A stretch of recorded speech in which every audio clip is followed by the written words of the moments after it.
कौन ब्रह्मा का पिता है, कौन विष्णु की मां, शंकर का दादा कौन है, हमको दे बता। ये जानने के लिए कृपया सुनिए जगत गुरु तत्वदर्शी संत रामपाल जी महाराज के अमृत वचन सर्व पवित्र धर्मों के पवित्र शास्त्रों के आधार पर।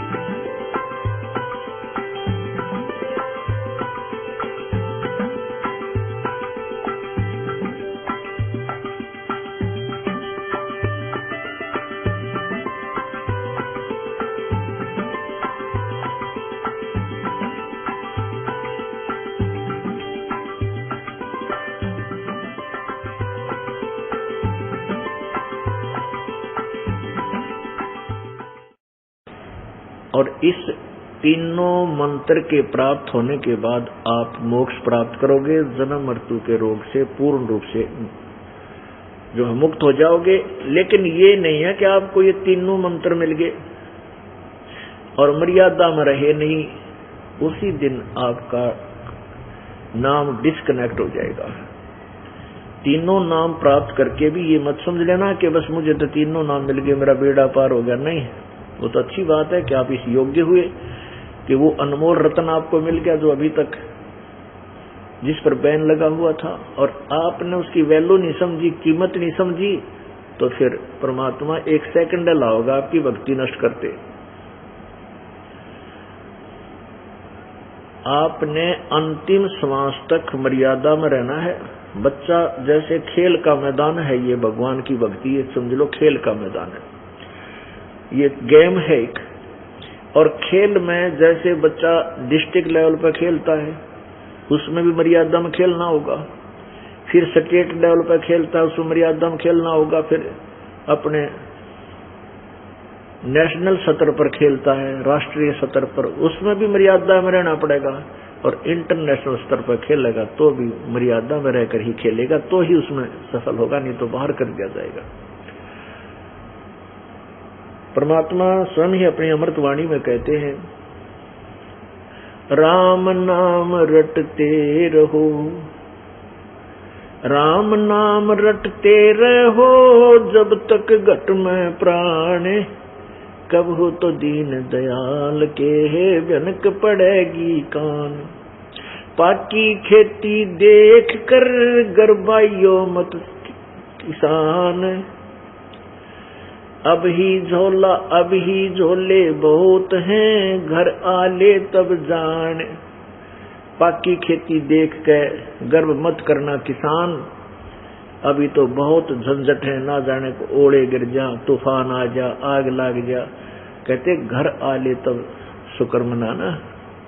तो पुण्यात्माओं, आपको वो अनमोल चीज मिल गई जो अभी तक बैन था, और इसलिए आप बहुत ही ज्यादा पुण्यकर्मी प्राणी हो।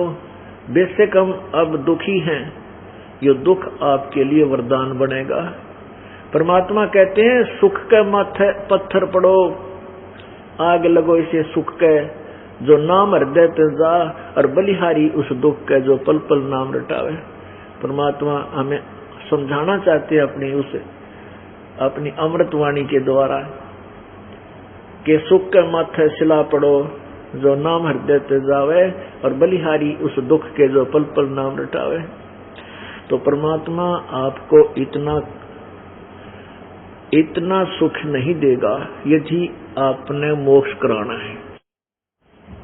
इतना सुख नहीं देगा जिससे तुम दूर हो जाओ उस परमेश्वर से। वो सुख आपका शत्रु बन जाएगा। इस पूरे कहानी का जो भूमिका दास ने बनाई है, इसका उद्देश्य ये है कि आप जी जो पुराने भक्त हैं उनके लिए लागू है ये प्रवचन जो अभी तक चल रहा है। नए भक्त आए हैं उनको भी अभी बताएंगे कि आप जी ने परमात्मा की रजा में राजी रहना है। जैसे हम रोगी हैं, हॉस्पिटल में चले गए, डॉक्टर से कहा जी मैं बीमार हूं और मेरा ट्रीटमेंट करो, तो उसने समर्पण कर दिया। अब डॉक्टर का काम है वो क्या करेगा, वो पूरी जांच करेगा और फिर मेडिसिन शुरू करेगा। यदि गोली इंजेक्शनों से काम नहीं चलेगा तो वो ऑपरेशन भी करेगा। उसकी जीवन रक्षा के लिए उसने किसी अंग को भी काटना पड़ेगा तो वो काट देगा। तो वहां मरीज की नहीं चलेगी। हॉस्पिटल में जाने के बाद फिर रोगी ने अपनी नहीं चलानी चाहिए। अब डॉक्टर कहे ये इंजेक्शन लाऊंगा, नहीं मैं नहीं लुवाऊं ना, मेरे मत लगाना, तो फिर भाई जा अपने घर ले। डॉक्टर कहता भी ऐसा करना पड़ेगा, ये स्थिति इतनी भयंकर आ गई है।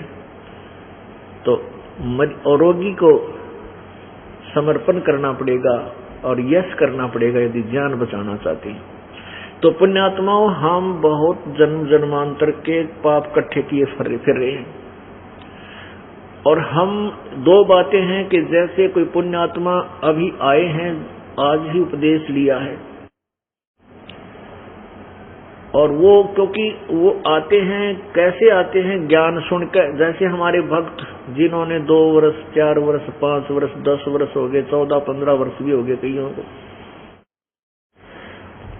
उनके जो सुख हुए, उनको जो लाभ हुआ, वो किसी ना किसी माध्यम से सुनकर वो यहाँ प्रेरित होते हैं, उत्साहित होकर आते हैं, उपदेश लेते हैं। उपदेश लेने के बाद फिर वो दिन गिनने लग जाते हैं कि मैंने आज 5 दिन हो गए नाम लिए न, देखता हूं मुझे क्या लाभ होगा। 1 महीना हो गया, 3 महीने हो गए, 4 महीने हो गए, फिर न देखा कोई लाभ तो अभी हो नहीं रहा। पुण्यात्माओं, इसके विषय में प्रभु बताते हैं कि धीरे धीरे रे मना, धीरे सब कुछ होए, माली सींचे मूल को, समय आवे फल हो। माली सींचे 100 घड़ा और समय आए फल हो। धीरे धीरे रे मना, धीरे सब कुछ हो, माली सींचे 100 घड़ा और समय आए फल हो। एक आम का पौधा, एक आम का बीज बो दिया, वह गुठली, उसमें सिंचाई प्रारंभ की, अंकुर होगा, 10 दिन में हो, 15 दिन में हो, अंकुर आएगा, अवश्य आएगा, महसूस होगा। फिर वो धीरे धीरे पौधा बनेगा, सिंचाई जारी रखनी पड़ेगी। फिर वो बड़ा होगा, धीरे धीरे वो उसमें सैकड़ों घड़े पानी के डालने पड़ेंगे उस जिसने वो आम खाने हैं। तो वो फिर 10 वर्ष में, 5 वर्ष में, 12 वर्ष में जाकर के वो पूरा पेड़ बनेगा। और पेड़ बनने के बाद फिर देखना, इतने फलों से लदबद हो जाएगा, आप भी खा लोगे, परिवार भी छक लेगा, पड़ोसी भी ले जाएंगे, रिश्तेदारों को भी दे दोगे तो भी खत्म नहीं होंगे। तो इसलिए आपने ये सत्य भक्ति रूपी आम का ये पौधा, ये बीजा है, ये बीज बीजा है। कुछ दिनों में आप देखना, इसको जल्दी ना करना, समय देना परमात्मा को। तो पुण्यात्माओं, आप वहां से प्रेरित होकर आते हो और कुछ दिनों का आप डिमांड कुछ लेकर आते हो और वो नहीं हो पाती है। आप ये मत समझना कि आपको राहत ना मिल रही। आप डॉक्टर के पास जाते हो, आपके पेट में दर्द, आपकी टांग में पीड़ा है, और आप कहते हो जी मेरी टांग में पीड़ा है, जांघ के पास में। तो वो पीड़ा आपको, जांघ के पास जो पीड़ा होती है वो पेट के अंदर कोई भयंकर रोग है, और डॉक्टर आपकी जांघ को नहीं देखेगा, वो पूरी टेस्ट करके देखेगा, उस रोग को ढूंढेगा। तो उसमें हम देखते हैं जैसे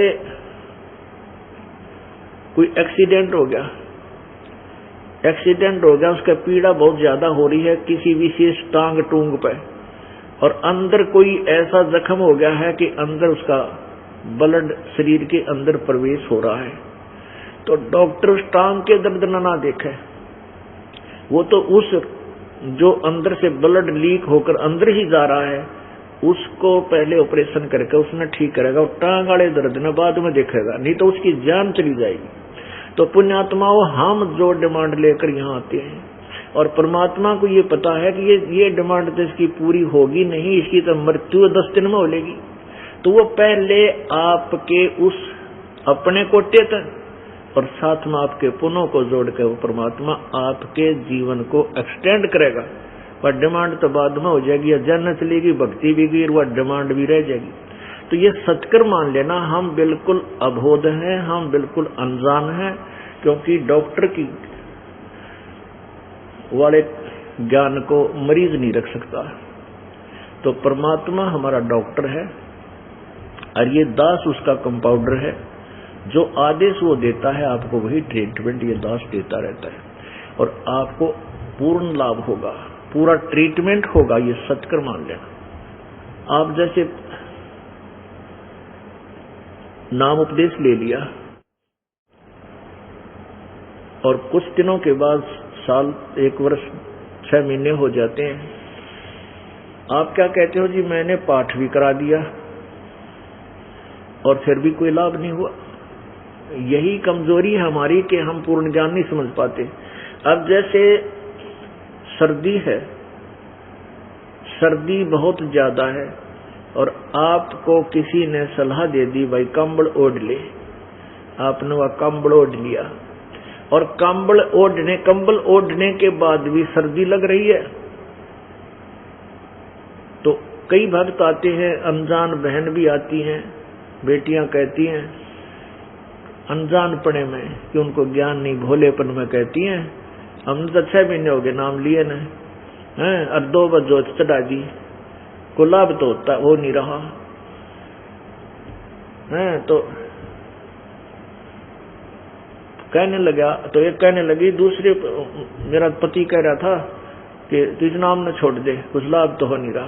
पुण्यात्माओं, यही कमजोरियां जो हमें ज्ञान नहीं, जो हमारे लिए दुनिया हानिकारक हो जाती है। अब आपने कंबल ओढ़ लिया और सर्दी अधिक है, वो फिर भी आपको महसूस हो रही है, तो कंबल उतार दोगे तो निमोनिया होगा और मरोगे। कंबल ने कुछ ना कुछ प्रोटेक्शन अवश्य किया है, और उसको उतार देंगे तो फिर और काम बिगड़ गया करती है। तो कहने का भाव ये है, कंबल से भी काम नहीं चला, रजाई ओढ़, रजाई ग्रहण कर ताकि उस सर्दी से बचे। पुण्यात्माओं, ऐसे ही हम जो साधना कर रहे हैं, इसको त्यागने की बजाय इसमें और दृढ़ता के साथ, मजबूती के साथ, विश्वास के साथ लगे, क्योंकि इस ज्ञान से आपको इतना अवश्य ज्ञान हो जाएगा, जानकारी हो जाएगी कि इसके अतिरिक्त कोई भगवान नहीं, कबीर साहब से अतिरिक्त अलग कोई भगवान नहीं, इससे सुप्रीम कोई भगवान नहीं, इससे इस साधना जैसा कोई और साधन नहीं, कोई और भक्ति मंत्र नहीं। इब जैसे सर्वविदित है कि स्वेटर पहन ली, जर्सी पहन लो, स्वेटर से भी सर्दी नहीं गई तो जर्सी पहन ऊपर के, और जर्सी से भी सर्दी लग रही है तो कंबल ओढ़ ले। कहने का भाव यह है कि फिर भी सर्दी लग रही है, हाथ ठिठुर रहे हैं, पैरों में जुराब और जूते पहन रखे हैं, फिर भी उंगलियां ठंडी हो गई हैं, कान भी ठंडे हो रहे हैं, तो इससे सिद्ध है कि गर्मी सर्दी इतनी भयंकर है कि इतना जुगाड़ जोड़े पाछे भी वह फिर भी महसूस हो रही है, और ये सारे उतार रखे होते तो मर जाता, निमोनिया होकर तो रात नहीं कटता है। तो कहने का भाव ये है कि हमारे कर्मों की सर्दी बहुत घनी है, बहुत ज्यादा है, पाप कर्मों की, और वो इतना कुछ ट्रीटमेंट, इतना कुछ प्रोटेक्शन करने के बाद भी, इतना नाम लेकर के जाप भी करते हो, धर्म भी कर रहे हो, फिर भी महसूस हो रही है, होने दे, क्योंकि वो जान नहीं ले सकती। जैसे स्वेटर पहन ली, जर्सी पहन ली, टोपा पहन लिया, जूते और जुराब पहन ली, सर्दी फिर भी लग रही है, वह तो भयंकर सर्दी है ही, लेकिन वह जान नहीं ले सकती, आपको मार नहीं सकती, हानि नहीं कर सकती, बेशक महसूस हो रही है। तो इसी प्रकार आपने उपदेश ले लिया और धर्म दान भी कर रहे हो, और फिर भी आपत्ति थोड़ी बहुत गुरकी घाल रही है, तो ये मत समझना कि वो तुझे हानि पहुंचा देगी। लेकिन वो पाप कर्मा की सर्दी, वो का पाप कर्म इतने जबरदस्त भयंकर है, जब ये इतना जुगाड़ ना जोड़ रखा होता तो पहले बिराना के नाश कर देता। तो कहने का भाव यह है कि परमेश्वर की शरण में और ये साधना करते हुए भी थोड़ी बहुत हानि आपको हो रही है, कोई महसूस हो रही है, तो इससे विचलित मत होना। एक भक्त कह रहा था जी, मैं नाम लेकर गया था, रास्ते में सामान चोरी हो गया, फिर मैं गिर गया, गिर कर टांग चोट लाएगी है, फिर वो कई महीनों में आया, 8-9 महीने में, क्योंकि मन है ना, ये काल है, ये सत भक्ति की तरफ चलने नहीं देता। पहली बार उपदेश लेकर गए थे।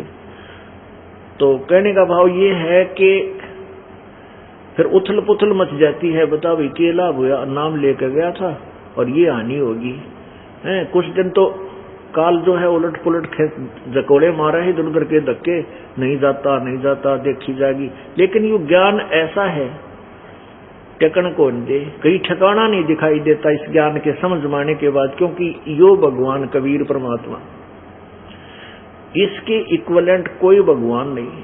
और ये जो साधना दास बता इस पृथ्वी पर, इसके अतिरिक्त कोई और भक्ति मंत्र नहीं जो हमारा कल्याण कर दे। तो बुद्धिमान समाज है, अब हमें एक विशेष लाभ ये मिला है, इस बीतली पीढ़ी परमात्मा ने ये तत्व ज्ञान का जो है ना अब पर्दा इसलिए उठवाया है कि हम सभी शिक्षित हैं, और इस शिक्षा का हमें अब लाभ ये होगा कि हम काल के जो बहकाए में नहीं आवांगे। बेशक थोड़े वो जकोड़े वो दे देगा, कुछ दिन हमसे दूर कर लेगा, लेकिन फिर आना पड़ेगा उसको। अब कैसी स्थिति हो जाएगी आपकी इस ज्ञान के आधार पे। बंदी छोड़ दयाल जी तुम तक हमारी दौड़े, जैसे काग जहाज का अब सूजत और न ठोरे। पुराने समय में क्या करते थे कि ये जो दिशा सूचक यंत्र थे उनको समुद्री जहाज में लगा करके लगाते थे, और उससे समुद्र में जाने के बाद दिशा का पता नहीं चलता, उस दिशा सूचक से ही वो अपनी दिशा को निर्धारित करते थे, समझते थे हम किस दिशा में जाना है, ठीक चल रहे हैं या नहीं चल रहे। तो रास्ते में क्या होता है, समुद्र में कुछ चुंबकीय चट्टान होती हैं, उन चुंबकीय चट्टानों के कारण वो दिशा सूचक यंत्र डिस्टर्ब हो जाता था, वो ठीक काम नहीं कार्य नहीं करता था। उसके लिए उन्होंने एक और देसी जुगाड़ जोड़ रखा था कि कौवे जो होते हैं जहाज समुद्री जहाज में एक बहुत लंबा चौड़ी व्यवस्था होती है, उसमें अलग अलग कमरे से बने होते हैं, उसी में रसोई सब, क्योंकि एक महीना सफर में रहते हैं तो उन यात्रियों के लिए वही खाना उसी में बनाना होटल होते हैं, और वो खाना खाते हैं, वहाँ टुकड़े डाल देते हैं। उस खाना खाने के लिए वो कौवे भी उस जहाज में विराजमान रहते हैं। तो जैसे जहाज जब चलता है बंदरगाह से और कौवा उसमें बैठ जाता है इस उद्देश्य से कि ये खाना खाएंगे तब मैं टुकड़ा खाऊंगा, आहार मिलेगा। रात्रि हो जाती है, शाम के समय खाना खा रहे हैं, उस लालच में बैठा चला जाता है, और रात इतने जहाज काफी दूर तक चला जाता है, रात्रि हो जाती है, और रात्रि में जहाज लगभग 200 से 300 किलोमीटर दूर समुद्र में पहुंच जाता है। अब जहाज का चालक जो होता है सुबह उठेगा, वो अपने दिशा सूचक से तो देख ही लेता है, उस दिशा सूचक की जांच करने के लिए ठीक काम कर रहा कि नहीं कर रहा, वो कौवे का सहयोग लेता है। कौवे में परमात्मा ने एक ऐसा गुण दिया है कि वो अपनी दिशा को नहीं भूलता जिससे वो चला था। यदि जहाज पर बैठे कौवे को डले से विवश कर दिया जाए वहां से उड़ने को, तो वो उसी दिशा को चलता है, उड़ता है, वापस बैक चलता है जिस दिशा से वो चला था। तो जहाज का चालक सुबह उठ कर उस कौवे के डले मारे, उसको विवश कर देता उस जहाज से उड़ने को, दूर भगाने को। तो वो कौवा एक बार तो उड़ के चल पड़ता है कि अब तो यहाँ कोई ठिकाना तेरा है नहीं, डले मारे मेरा। तो वो कुछ देर दूर तक उड़ता हुआ जाता है तो उसको कहीं ठिकाना नहीं दिखता, उस जहाज के अतिरिक्त वो कहीं विश्राम कर ले। जहां तक देखा जल ही जल, जल ही जल, जल ही जल। तो वो कुछ दूर तो जाता है, आधा किलोमीटर उड़ कर, फिर वो यूं समझता है कि तू डूब कर मरेगा कितना, और जल में कहीं जहाज के अतिरिक्त कहीं तेरा ठिकाना नहीं जहां तू सुरक्षित रह सके। जल में तो बैठते मरेगा डूब के। इसलिए वो घूम फिर कर वापस उस जहाज पर ही ठिकाना विश्राम शरण लेता है, विश्राम करता है। पुण्यात्माओं, इस तत्व ज्ञान से आपको इतना परिचित करा दिया जाएगा कि आपको इस सतलोक और आश्रम और इस दास के अतिरिक्त कहीं ठिकाना दिखाई नहीं देगा। सब डूबन के, जहां भी आप जाओगे किसी भी संत या पंथ में आपको ऐसा ज्ञान दे दिया जाएगा कि आपको वो स्थान उस समुद्र के जल की तरह डुबोने वाला महसूस होगा कि यहाँ तो कति नाश हो जाएगा। तो उस पुण्यात्मा को, जिसको कोई यहाँ से नाम लेकर गया और नाम लेकर जाने से कुछ धन हानि होगी, चोरी होगी, 2000 की होगी, 2500 की, 4 की होगी, और सफर में कौन सा यहाँ 20, 30, 50 हजार रुपये ले एक आदमी आवे है। तो कहने का भाव ये, अगर वो हानि आपकी मनमाने 2 लाख की होनी हो और यहाँ परमात्मा के चरणों माने से 2000 की होकर 4000 में पीछा छूट गया, तो ये शुक्र मनाना चाहिए, सत्कर मान लेना कि अगर मालिक के चरणों माने से भी आनी है या और ज्यादा होनी थी। ये तो ज्ञान का एक विशेष बेनिफिट हमें मिला है कि हम दूर ना हुए, वो भक्त नाम छोड़ कर ना गए।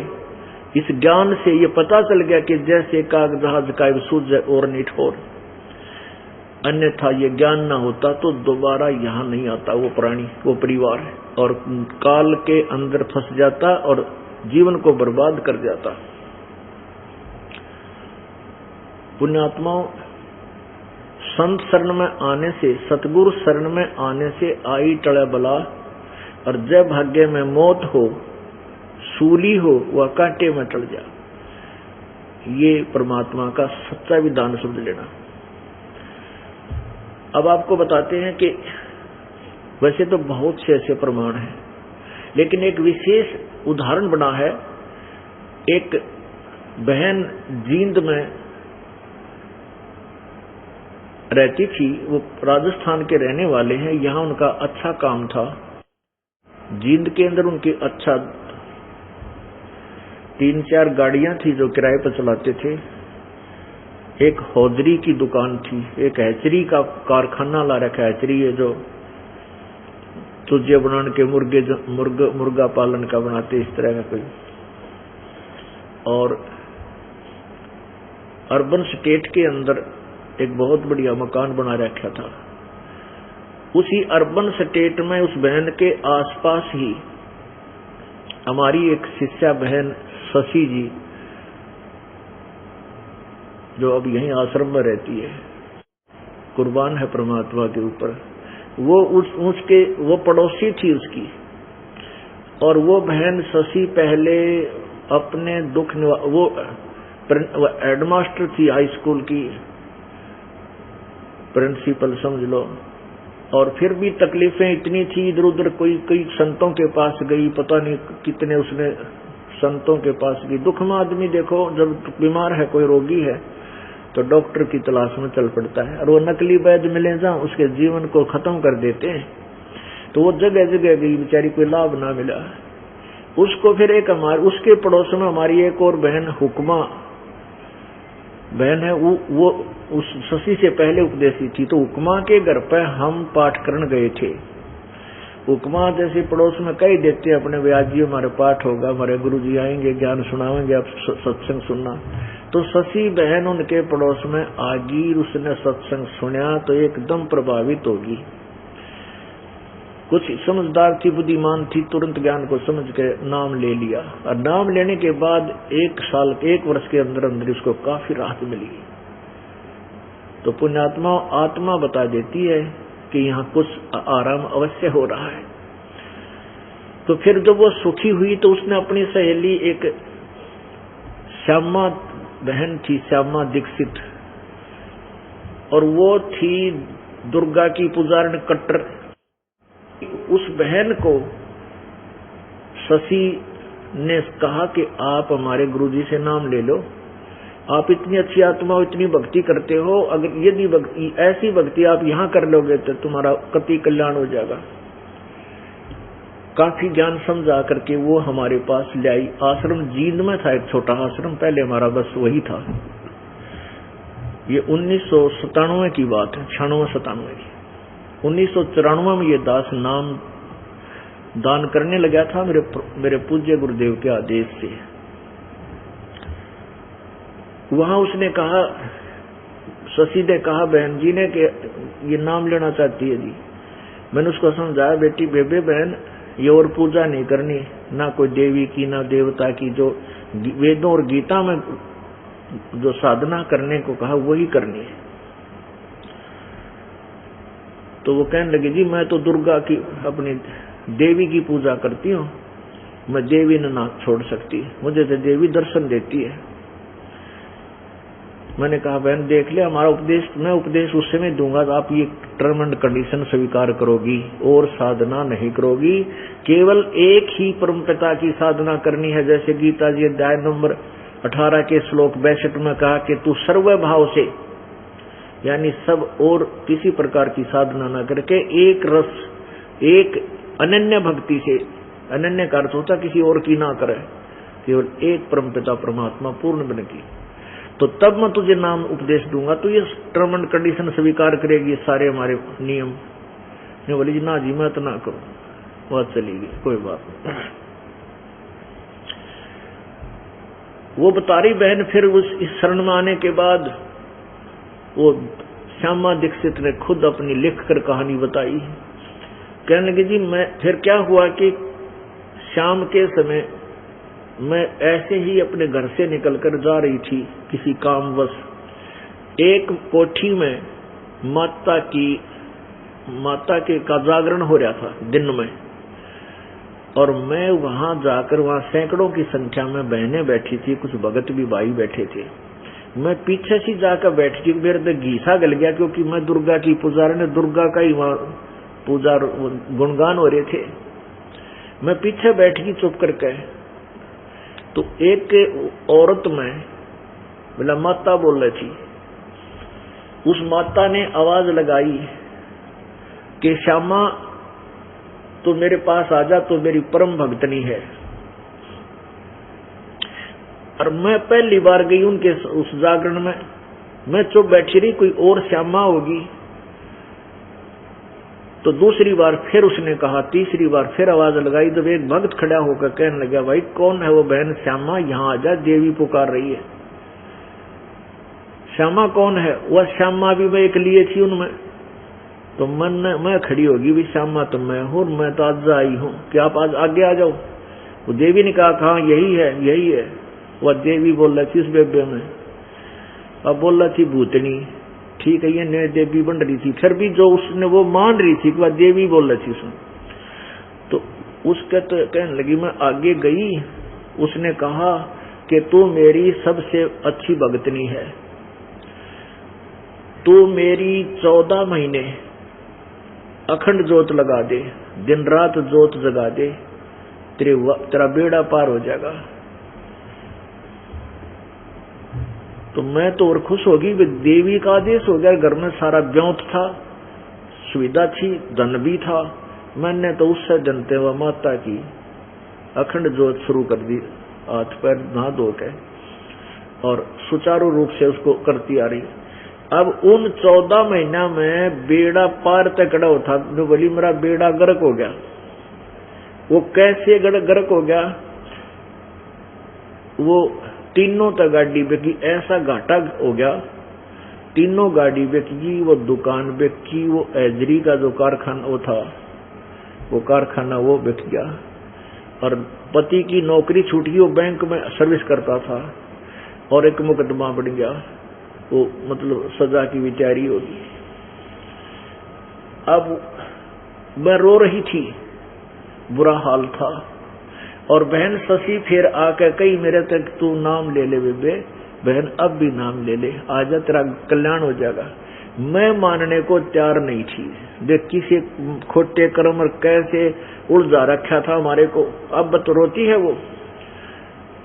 कहने लगी जी, एक फिर रात्रि के समय मुझे माता दिखाई दी, ये शेरा वाली, ऐसे ही यूं कि पूरे रूप से, और कहने लगी श्यामा तेरी आपत्ति मेरी समर्थता से बाहर थी, मैं उसको नहीं मिटा सकती थी, नहीं दूर कर सकती थी, आप वहां चली जाओ कबीर परमात्मा के शरण में, वो पूर्ण परमात्मा है, और इस दास का नाम लिया कि तू वहां चली जा और वहां तेरा कल्याण होगा रामपाल के पास। अब ने बोली मन ने तो रात काटनी मुश्किल होगी, सपना से टूट गया।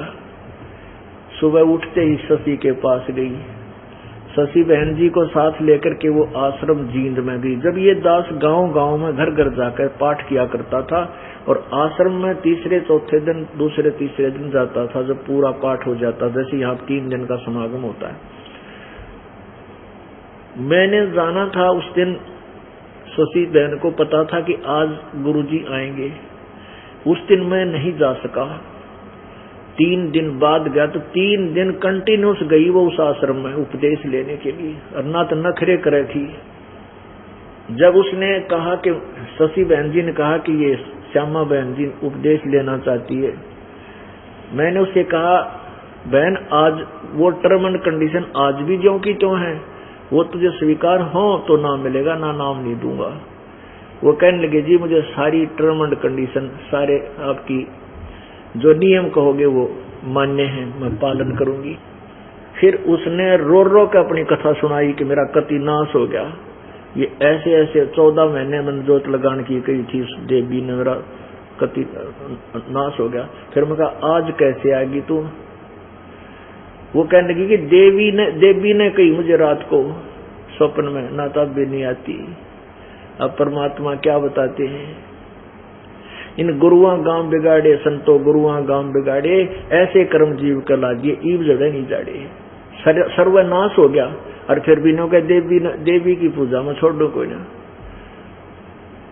पुणात्मा पवित्र चारों वेदों में, पवित्र गीता जी में कितने देवी की पूजा का जिक्र भी नहीं है, ना ब्रह्मा विष्णु महेश की पूजा का, बल्कि ब्रह्मा विष्णु महेश यानी रजगुण ब्रह्मा सतगुण विष्णु तमगुण शिव जी की पूजा को गीता जी अध्याय नंबर 7 के श्लोक 12 से लेकर 15 में और 20 से लेकर 23 में, अध्याय 9 के मंत्र पद श्लोक 25 में कम बिल्कुल मना किया है कि ये पूजा नहीं करनी चाहिए, केवल मेरी अर्थात ब्रह्म की साधना ओम नाम से करो। और फिर कहते मेरी साधना भी ठीक नहीं, उस पूर्ण परमात्मा की साधना, किसी परम संत जो तत्वदर्शी हो उससे लेकर के आप जन्म मृत्यु के रोग से मुक्त हो सकते हो। तो फिर उस बहन को 1 वर्ष के अंदर काफी राहत मिली। पति के ऊपर जो मुकदमा था वो भी धीरे धीरे ठीक हो गया, उसको पुनर्नौकरी मिल गई, एक लड़के की नौकरी लग गई, वो जो मकान था वो भी गिरवी हो गया था जिसमें वो रहा करते थे, वो बैंक के लोन से गिरवी था, कुड़की की तैयारी थी। कुछ रजा हुई परमात्मा की, ऐसी ढीठ डाल सी होती चली गई और वो कुड़की होने तो बच गया। और फिर वो पूरा परिवार के गुण गावे परमात्मा के। मैंने उस श्यामा से कहा बहन एक बात बता, यदि तू उस दिन ये नाम ले लेती जिस दिन पहली बार बहन शशि तुझे लेकर आई थी, और तुझे 30 लाख का टोटा हो गया, घाटा 30 लाख का हो गया, यदि ये नुकसान तुझे 30,000 में टल जाता तू नाम त्याग देती। नो कहती कि आज नाम लेकर आई थी, इतना नाम लिया, हमारा 30,000 का नुकसान खड़ा हो गया, तुझे होना था 30 लाख का, और जब वो हो जाता 30,000 का नाम लेने के हफ्ते 10 दिन के भीतर, ये तो होना तो था तेरी गेला, ये बिजली गिरनी थी तो गिर चुकी, शुक्र है नाम ना लिया तूने, तो तू नाम ले ले। तेरे सपने में भी इधर झांक कर नहीं देखती परमात्मा की तरफ। और हालांकि भगवान ने तेरी इतनी आपत्ति टाल दी होती, तुझे पता भी नहीं होता, तो वो कहती है जी सचमुच यह सच्ची बात है। यदि नाम लेने के बाद मुझे 30 मंता भी तक नुकसान देखा ही नहीं था, और अगर 30,000 का नुकसान हो जाता तो मैंने सोचूं देव भी रुष्ट होगी और यो नाम ऐसा ले लिया, उससे दिन त्याग दूं, आपकी तरफ देखूं भी नहीं। और अब वो कहती है वो आपत्ति में हमारे परिवार के लिए वरदान होगी, क्योंकि हमें भगवान मिल गया। वो आपत्ति ना आती, वो नाश ना होता तो मैं उस काल के पाड़े ने छोड़ती नहीं। आज परमात्मा ने उससे अधिक ठाठ कर दिए, सारी मौज कर रखी है। अब उबल के कहीं और जाकर के अच्छे स्थान पर सचित होगी है। तो पुण्यात्माओं ये सत्कर्म मान लेना। अब जो मैं कहां से आपको शुरुआत की थी कि जैसे ही वो बच्चे बता रहे थे कि हम 2-4 हजार का नुकसान हो गया होगा, टांग का चोट लगी होगी, तो वो ज्ञान आधार से बच गए, नहीं तो काल ले गया था खींच के। उन्होंने काल ने तो डला मार दिया था, उड़ा दिए थे जहाज से, लेकिन इस ज्ञान के आधार से कहीं और दिखाई नहीं देता कि कहाँ बैठूं तो मरूंगा जाते ही। तो विद्वान समझदार बच्चे थे, वापस फिर आ गए, पुनरुपदेश लिया। मैं बेटा इतनी सोच तेरे में जरूर आई है, क्या का नाम है, क्या फायदा हुआ, तो भी नाम टूट गया। और पुनरुपदेश ले, विश्वास के साथ दृढ़ता से लग जा, ना जाने के बिजली गिरनी थी, जान जानी और टांग का चोट लाग कर बच गई, शुक्र मनाना। तो ये ज्ञान से भी हम परमात्मा के चरणों में रह सकेंगे, अन्यथा काल तो 24 घंटे दाव लगाए बैठा है, किस प्रकार इसने भगवान से दूर करूं। तो पुण्यात्मा मुश्किल से रास्ता मिला है, इसे दूर नहीं होना। इस ऑपरेशन थिएटर के बाहर मत जाना, जाते मरोगे। मरने का ताकि ये है कि फिर और तक ही तो है ही नहीं इलाजियो। जैसे कुछ ऐसे ऑपरेशन हैं, ऐसे ट्रीटमेंट हैं जो ऑल इंडिया इंस्टीट्यूट दिल्ली से नीचे हो ही नहीं सकते, और उसने त्याग कर कि तो कहीं और बैठे जाकर किसी डॉक्टर का ठीक और लालच में उसने इंजेक्शन लाए जाएगा, तो अपने पैसे ऐंठ लेगा, लेकिन आखिर में मृत्यु को प्राप्त होगा, विनाश को प्राप्त होगा। तो इस स्थान को त्याग कर आप कहीं भी जाओगे, आपका कल्याण नहीं हो सकता, हानि ही हानि है। ठीक है, जब तक हमारे साथ इस, जैसे मान लिया आपने 4 वर्ष यहाँ साधना कर ली, ठीक ठाक लगे रे श्रद्धा से, और किसी कारण से आप यहाँ से दूर हो गए, क्योंकि काल के कई जाल है, कई तरीके हैं आपको यहाँ से दूर भगाने के। मान बढ़ाई में है, कोई और दोष देख लेगा किसी भगत भगतनी में है, उड़त दोष है, तो आप अपने दोष को ना देखकर, यानी किसी भी कारण से वो दूर हो गया, छोड़ गया इस मार्ग से को, तो उसको क्या होगा कि 4 साल की हुई साधना या कोई कम साधना नहीं है। परमात्मा ने सतनाम के जाप की कीमत बताई है, जो आपको श्वास वो श्वास से जो नाम दिया जाता है। सतनाम ये 2 अक्षर का होता है, इसमें एक ओम मंत्र है, एक ये तत् है। ये तत् मंत्र गुप्त है, कोड वर्ड है। जिनको सतनाम प्राप्त हो चुका वो पुरानी, वो पुण्यात्मा समझ रहे हैं। जिनको केवल प्रथम मंत्र ही मिला है, उसके अंदर भी बहुत लाभ होता है। इस प्रथम मंत्र की भी बहुत ज्यादा कमाई होती है। उसके 4 महीने के बाद फिर आपको ये सतनाम दिया जाता है। तो सतनाम की जो कीमत है ये कितनी है? सतनाम पालड़े रंग होरी हो, और 14 लोक चढ़ावे राम रंग होरी हो। 3 लोक पासंग धरे रंग होरी हो, तो ना तुले तुलाया राम रंग होरी हो। एक तराजू होती थी, ऐसे पकड़ कर तोला करें, गाँव में मतलब भी होगी, वैसे तो आजकल इलेक्ट्रॉनिक चाल पड़ी, लेकिन दुकानों में आपने देखी होगी, कांटे है घटांगने, उसका 2 पलड़े होते। तराजू यानी बैलेंस हिंदी में और तुला अंग्रेजी में। तो उस तराजू के 2 पलड़े होते हैं, ऐसे रस्सी से बंधे हुए, डंडी से बंधे होते हैं। तो परमात्मा क्या बताते हैं?